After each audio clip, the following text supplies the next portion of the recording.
I'm going to talk to you about my approach to learning a brand new song. I've been thinking about this, well, obviously for a long time because I've been a student, but I've also kind of been a singing teacher. It's something that I've observed when people have come along for lessons that, like people that are new to singing, or maybe they're coming back to it after a break. Honestly, I think they're just way too hard on themselves. They give themselves too much to do all at once. So this is what would be my approach. You know, it doesn't really matter what song it is. Doesn't really matter what genre. It's all about thinking about building up the layers of the song, if you see what I mean. So because I personally like I can read sheet music, but that's not really the best way for me to learn. I can pick up things a lot quicker and I can learn a lot quicker just by learning by ear. So usually if I've got a piece that I know I want to learn or I want to memorize it or something, um, what I would do first of all is try and find some reference recordings. This might be quite different from what you've heard from other singing teachers before, and that some teachers will tell you, like, recommend that you don't listen to any recordings before you learn a song, like from sheet music.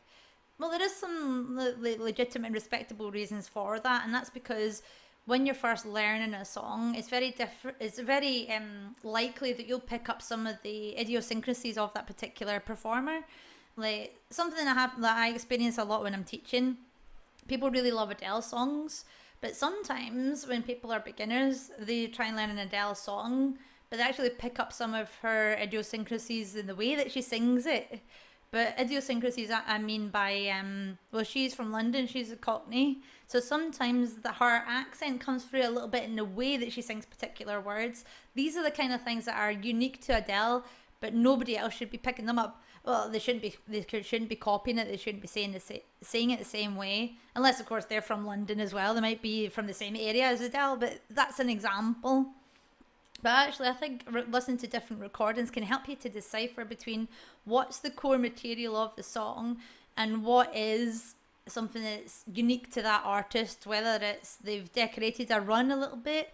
Like I said in the example of Adele, there might be something to do with their accent. They choose particular words, pronounce them a particular way. So I think that can be quite helpful to get different references. So my first port of call would be find a recording on things like iTunes, Spotify. YouTube is quite good as well. Karaoke version is a good one. I'll put a little link to it somewhere so you can get a note of it. So that's very good for practicing. So what I would say first of all is find the original artist, whoever that is. Find their recordings of it. It's also interesting to find covers of the same song. Different artists have done the same song, different interpretations. Like I say, it can be help you decipher between core material and things that have been added, whether that's decoration or something unique to a particular artist. As soon as you can, try and memorize the melody. Just the melody, don't worry about the words for just now. So with that, I would do lots of, like, this is singing in the shower time, okay guys, when you're like, okay. But what I used to try and think about doing it with a hum, you know, so it'd be like, or a hum, or a z sound, singing the melody, but just with those sounds. So you can feel it with strong kind of vibrations around here, around your cheekbones and your jaw and collarbone and chest and stuff like that. Only when you feel like you've totally memorized the melody, move on to thinking about trying to learn the words. This is the thing about being a singer, everyone, is that we're expected to have everything sung from memory.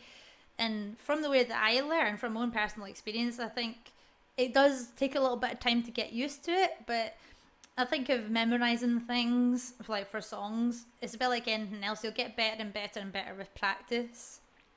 It can be really useful once you have it memorized, because it's one less thing to worry about. You don't have a screen or a lyric sheet in front of you, so all you need to worry about is building up the layers of your performance. So once you've got the melody, think of that as kind of like your first layer sorted. Now we want to think about bringing in some of the words. You want to try and memorize some of the words, but just speak them. Imagine that you're speaking them like as if it's a like a script for a film or something like that. don't sing the words just now. You could speak them, but in the rhythm of the song. So, for example, never mind, I'll find someone like you. I wish nothing but the best for you. I mean, it sounds a bit ridiculous, doesn't it? But it helps you to kind of want to memorize just the words, keep the melody and the words separate for just now. Once you feel that you've got the words down, then we can move on to trying to incorporate the words into the melody, but we have to do it in a particular way. But what you're trying to do when we sing is for the vowels to expand. So this is kind of what we're going to do with your strategy for learning a song, is to, once you've worked out what the vowels are for your song, bring the vowel sounds into the melody. So for that little bit of the Adele song that I just did,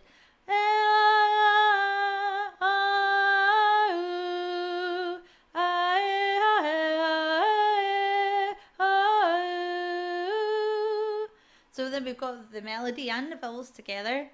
And the last thing we kind of put on top of that is to add consonants.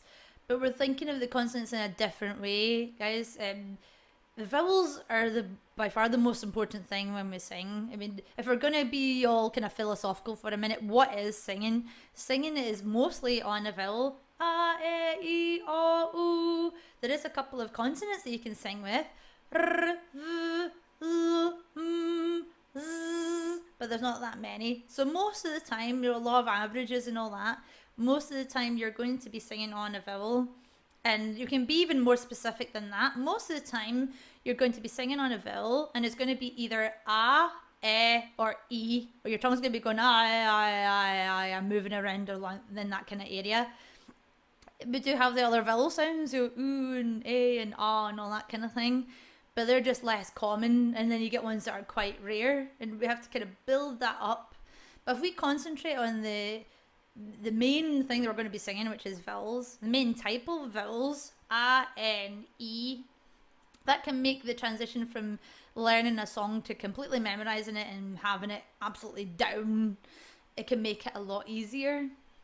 So with the consonants, they are there, and don't get me wrong, they are important, but we're changing the way that we approach them so that they're very light and crisp, and they very gently sit on top of your vowels. I always kind of want to go like this when I think of vowels, and that's because I think of it like expanding.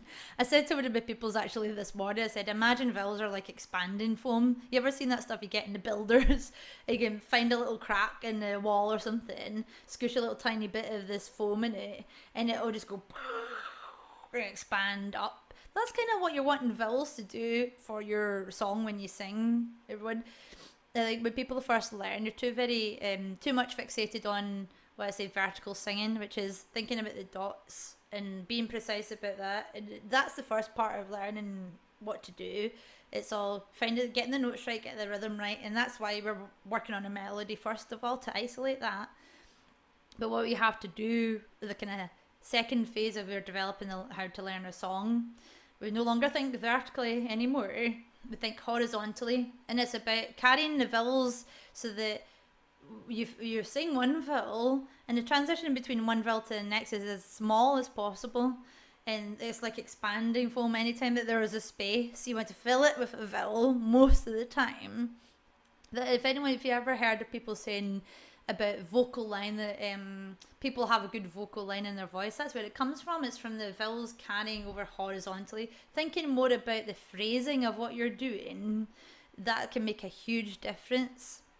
So guys, just to kind of recap what we're doing here, how I personally would learn a song, and I do this all the time when I'm learning a song, it's like sing in the shower, sing your melody on a really strong consonant sound, like or z or something like that. And once you think you've got them, only when you've got the melody absolutely memorized, you know it inside out, you move on into incorporating some of the words. Look at the words, speak them in the right rhythm of the song.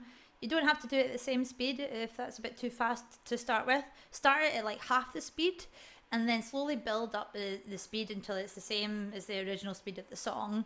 Just speaking the words, not singing the words. Then is the kind of stage to incorporate the vowels in the melody. So we're trying to sing the vowels of the song, just the vowels and not the full words. Only finally, when you feel that you've made your way through that, add the consonants very lightly on top of the vowels. By this point, you should have melody absolutely memorized. You've got the rhythm down. You've memorized all of the words.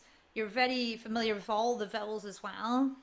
So when you come to that final stage where you're incorporating all of it together, you should have your song completely memorized and you should know it pretty much inside out.